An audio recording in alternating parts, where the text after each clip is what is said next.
Sementara itu pemirsa, upaya pencarian untuk menemukan korban hilang terseret ombak di pantai Yehgangge, Tabanan terus dilakukan.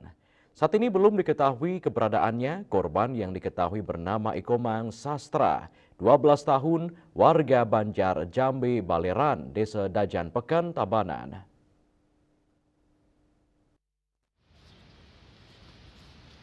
Upaya pencarian korban hilang terseret ombak di Pantai Yehgangge, Desa Sudimare, Kecamatan Tabanan, Kabupaten Tabanan, terus dilakukan.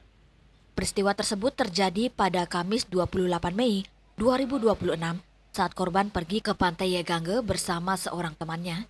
Saat sedang berenang di pantai, korban tiba-tiba dihantam ombak besar dari arah laut dan terseret arus hingga tak terlihat. Tim SAR gabungan juga melaksanakan pencarian melalui jalur udara dengan menerbangkan helikopter dari SGI Air Bali. Pencarian udara dilakukan selama kurang lebih 1,5 jam dengan cakupan area yang lebih luas. Selain melibatkan heli, tim juga mengerahkan 1 unit rubber boat untuk melakukan pencarian di sekitar lokasi kejadian dengan luas area pencarian sekitar 5,56 nautical mil persegi dengan belasan personil. Namun hingga pencarian berakhir, belum ditemukan tanda-tanda keberadaan korban. Satu orang warga yang tenggelam terseret arus di Pantai Yehgangge, Kabupaten Tabanan, hari ini sudah masuk hari 7. Korban atas nama Ikomang Sastra. Operasi SAR kita hentikan karena belum adanya tanda-tanda penemuan korban.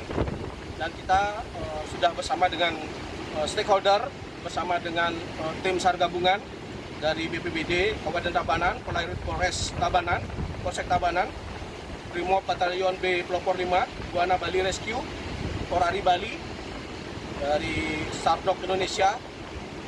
Jadi pada kesempatan ini, meskipun operasi SAR kita tutup, namun jika ada laporan dari masyarakat ataupun stakeholder, dari TNI, Polri, maupun dari pihak keluarga, kami akan segera mengatensi dan memberikan bantuan evakuasi SAR.